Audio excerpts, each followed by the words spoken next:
그런데도 불구하고 현대시를 막상 실전 문제를 풀 때 그렇게 5일 동안 꾸준히 했는데도 점수가 안 나와요 라고 하면 이제 방법적인 부분으로 이제 들어가야 되죠. 그래서 어휘력을 요구하고 있다. 작품 독해에서. 그래서 여기에서 잠깐 이렇게 좀 구분을 해서 그러면 여기에 대한 어떤 작품 해석이 있죠. 네, 작품에 대한 해석법을 어떻게 할 것인가, 해석법을 마련을 하는 것에 생각을 좀 해봐야 됩니다. 그래서 다른 선생님들도 많이 할 거예요. 네, 다른 선생님도 많이 하고 하는 그 점을 나도 여기에서 체크하는데 가장 첫 번째로 할 건, 네, 시의 마지막 부분을 먼저 봐라. 마지막 부분을 먼저 확인하라. 먼저 확인하면서 정밀하게 막 내신처럼 밑줄짝 그렇게 해석하라는 것이 아닙니다. 읽으면 느낌이 올 수도 있고 안 올 수도 있겠지만 대부분 느낌이 올 거예요. 작가가 우리 같은 인간이 느끼라고 쓴 거니까. 해서 마지막 부분을 먼저 좀 봐라라고 하는데 이 마지막 부분은 두 가지로 나뉘죠. 네, 연이 구분된 시가 있어요. 연 구분된 시는 마지막 연이겠죠. 마지막 연이나 하나 그 앞에 연까지 보면 아마 될 거예요. 다음 두 번째, 연 구분이 안 된 시가 있을 겁니다. 연 구분이 안 된 시는 마지막에서 마지막 5, 6행 정도를 먼저 보는 것을 권장합니다. 마지막 대여섯 줄을 먼저 좀 보는 것. 그러면은 어느 정도 여러분들한테 느낌을 줄 수 있을 것이다 라는 얘기죠. 다음. 그런데 여기를 읽으면 마지막 부분을 먼저 확인하는데 여기를 먼저 확인할 때 어떤 점이 좀 있느냐? 정서라든가, 그죠? 정서라든가 시적화자의 태도를 느낄 수 있을 수도 있고 없을 수도 있어요. 문제는 없을 수도 있다는 것이 문제가 돼. 있으면 당연히 유레카 하는 거죠. 알았다 라고 하는데 없을 경우. 그래서 이 끝부분을 보고 내 정서를 파악할 수 있느냐 없느냐라는 거죠. 그래서 정서를 파악할 수 있는지 여부가 우리에게 또 하나의 관문으로 가죠. 이게 굉장히 짧은 시간에 이루어져요. 내 정서를 파악하는 부분인데 이 부분에서 작품에 작품에 직접 제시된다면 아우 감사합니다 하고 우리는 풀면 됩니다. 이 직접 제시된 키워드 그 단어죠. 그 급소 단어 또는 급소 표현이라고 얘기를 하는데 직접 제시됐다면 이거는 급소 표현이 되는 거죠. 급소 표현이기 때문에 이걸 갖고서 바로 직결적으로 해석해버리면 되고요. 이거 놓치는 친구는 없어요. 근데 문제는 요거죠. 작품에 표현이 됐는데 다른 사물로 하거나 또는 어떤 환경이라든가 상황으로 얘기하거나 해서 작품에 간접 제시될 경우죠. 간접 제시될 경우에 이때가 좀 문제가 슬슬 시작이 되죠. 이거는 어떤 겁니까? 표면적 의미와 요거는 직접 제시는 그대로 받아들이면 되지만 이건 표면적 의미와 내면적 의미, 이면적 의미라고 하죠. 이면적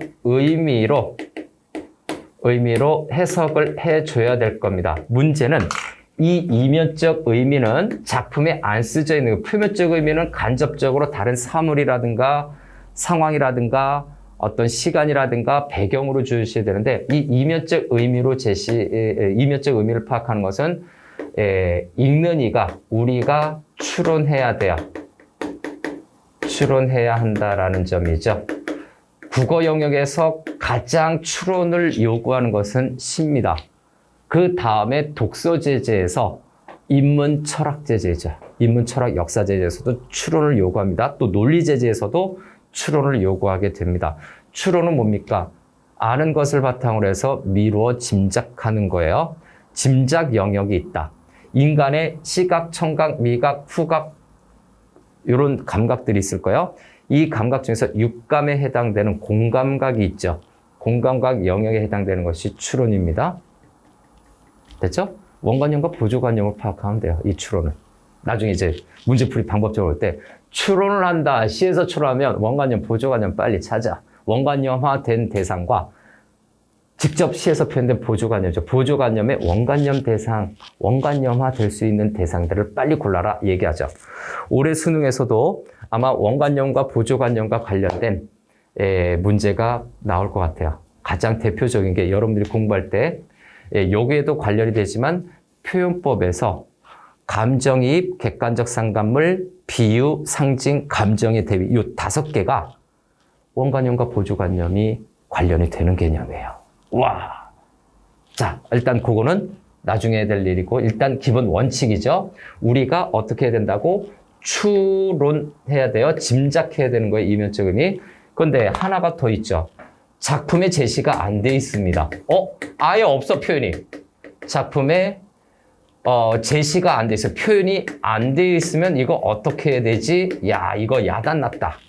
이런 시도 있어요. 이거 갖고 이런 마치 뭡니까? 정서를 짐작할 수 있는 키워드를 찾으려 노력하는 거. 그거 말이 안 되는 거거든요. 그래서 직접 나오지 않는 경우 어떻게 해야 된다? 앞에 서 있는 이런 방법들을 좀 활용해야 되죠. 자, 제시가 안 됐다면 이때는 100% 이면적인 의미만 파악하면 됩니다. 이때는 100% 이면적인 의미를 추론해야 되는데 어떤 방식으로 추론을 해야 될까요? 자, 이면적 의미를 100% 우리가 추론하는 방법은 가장 대표적인 것이 거기에 예를 들어서 모더니즘이라든가 그죠? 리얼리즘의 시들 같은 경우는 객관적인 팩트만 있잖아요. 그래서 표면적인 표현들이죠. 표면적인 그 표현 대상들이 있을 겁니다. 표면적인 대상의 내적 의미의 공통점을 파악하는 수밖에 없어요. 파악해야 되는데 이거는 우리가 읽을 때고 더 좋은 방법은 또 뭐가 된다? 제시가 안 될 때는 컨퍼런스로 좀 넣을까요? 문제 보기에 있어요. 괜히 이렇게 짐작하는 게 맞긴 맞는데 이거 하기 전에 문제의 보기를 참고하세요. 보기 참고. 이게 결정타예요. 보기에 주어집니다. 보기에 주어지니까 굳이 내가 이렇게 생각을 하려고 마음먹는 자세 아주 좋아요. 그러나 시간이 오래 걸리니까 그 시간을 아끼려면 어떻게 된다? 앞서 얘기한 것처럼 보기를 좀 참고해라 라고 하는 거죠. 자, 일단 정서를 파악할 수 있는지 느낄 수 있는지 요거를 생각해 보자. 나머지는 다른 선생님들이라든가 책에 있는 내용 그대로 아마 좀 적용할 수 있는 요소일 거예요. 요 두 번째 정서 파악하는 요 부분에서 정서라고 하는 것은 다른 말로 지배적 정서고요. 지배적 정서는 주제를 얘기하는 겁니다. 지배적 정서와 주제를 좀 한번 생각해 봐 라는 의미고 다음 또 이어서 여기에서 이제 추론한다라고 그랬죠. 그래서 정서를 파악할 수 있는 동그라미 3번으로 좀 가볼까요? 이제 동그라미 3번은 색깔을 좀 바꿔서 정서를 파악할 수 있는 여부를 좀 체크해 봐라. 그 다음에 시적 의미를 해석한다라고 하는 것은 주어진 표현이 있을 거예요. 이 주어진 표현에 대해서 다른 표현으로 바꿔서 우리가 알기 쉬운, 이해하기 쉬운 표현이겠죠. 다른 표현으로 바꿔서 이해를 할 수 있는지 그거를 한번 시도해 보세요. 이걸 논리적인 부분에서는 뒤집어 보기라고도 얘기하거든요.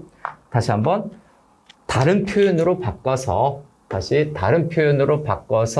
이해를 하라라고 하는 건데 그럼 무턱대고 다 바꾸는 건가요? 아니죠. 이 다른 표현으로 바꾼 건 내가 알기 쉬운 표현으로 바꾸란 얘기입니다. 알기 쉬운 표현으로 바꾸거나 또는 어떤 이야기의 서사적인 스토리텔링 구조로 좀 바꿔보란 얘기죠. 좀 길면 스토리텔링 기법으로 바꿔서 해보는 것도 괜찮습니다. 내가 할 수 있다면 평상시 훈련을 해서 이 부분은 아마 이렇게 시적 화자가 이런 상태였으니까 여기에서 이거였을 거야. 이 정도의 스토리텔링을 얘기하라는 거예요. 발단 전개 위기 절정 결말의 그런 스토리가 아니고요. 그죠? 어떤 시작과 끝에 스토리텔링을 좀 해달라라고 하는 겁니다. 그 다음에 네 번째는 우리 있죠? 계속해서 네 번째로 가는 것은 그렇게 표현하고 마무리한, 아니면 해당 부분을 그렇게 표현한, 그렇게 내 시적 표현의 이유를 생각해 봐야 되겠죠. 시적 표현의 이유 또는 목적을 생각해 보는 겁니다. 목적을 짐작해 보는 것도 필요하죠. 자, 여기서 이유라든가 목적을 짐작하는 건데, 이유나 목적을 짐작하는 것은 굉장히 내 상식적 보편적인 관점이에요. 굉장히 특수하고 그로테스크한 거, 이상한 거, 그렇게 하라는 것이 아니라 상식적 내 보편 타당한 관점에서, 타당한 기준으로 저런 이유라든가 내 목적을 짐작해봐라 라고 얘기를 해봅니다. 그 다음에 스스로 좀 문제를 생각하고 질문을 하는 거죠. 스스로 질문을 하는 그 방식으로 들어가면 또 하나의 방법은 이제 여러 가지 시어의 특징들이 있죠.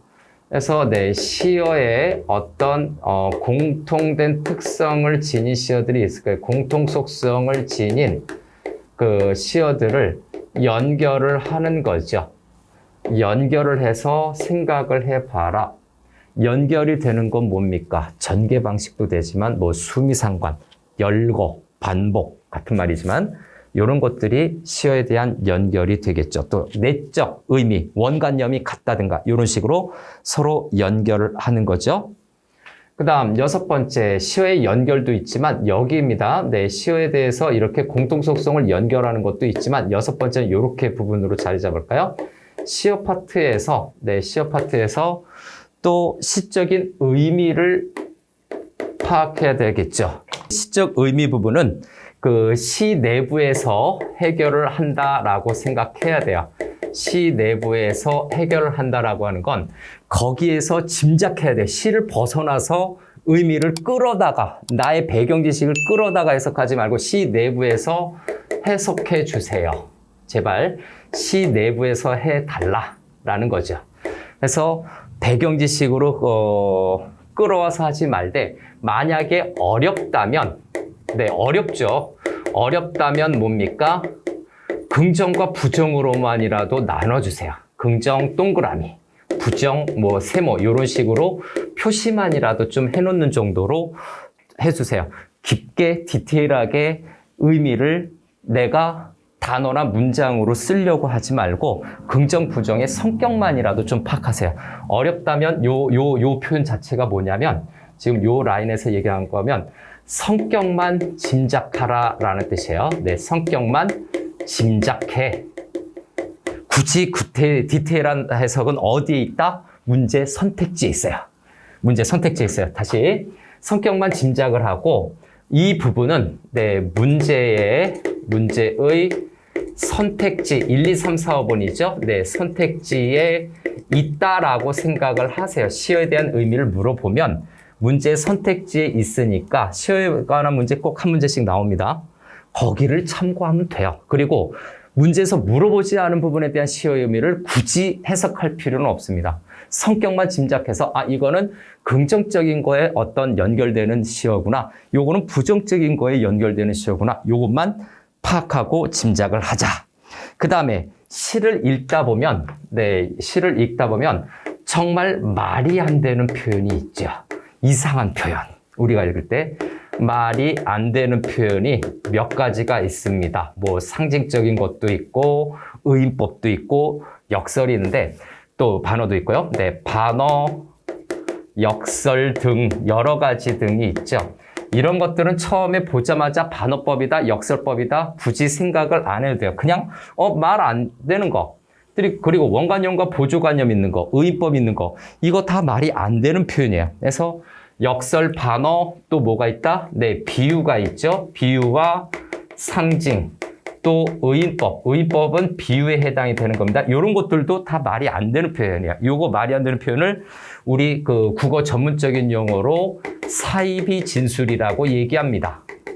사이비 진술 또는 가짜 진술이라고 해서 가진술이라고도 얘기를 하는 국문학 전문 용어거든요. 근데 이것까지 하려는 건 아닌데 이런 말이 안 되는 표현이 있으면 이런 표현들에 해당이 되는 건데 이거는 묻지도 따지지 말고 뭐와 관련된다라고 봐야 된다?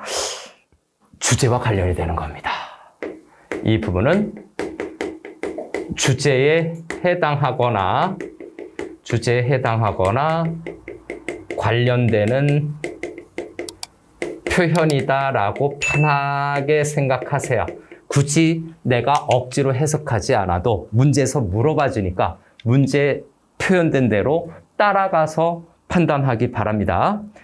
자, 따라가서 판단하기 바랍니다. 다음에 그 외에도 네, 7번째죠. 마지막입니다. 그 마지막에서 되는데 시가 이상하게 종결이 안 돼요. 그래서 미완성 종결이 된 시들이 있어요. 네, 미완성으로 끝나는 시. 이런 것들도 있죠.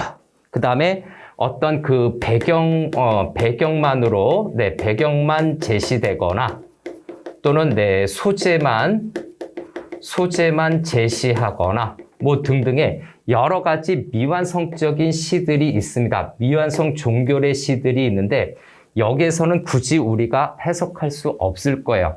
그 작가의 의도가 정말 심오하거나 아니면 깊게 숨겨진 거거든요. 이러한 작품들 같은 경우에는 어떻게 해라? 상식적으로 두 가지를 생각할 수가 있죠. 첫 번째는 앞에서 얘기한 것처럼 네, 인간과 관련돼서 또는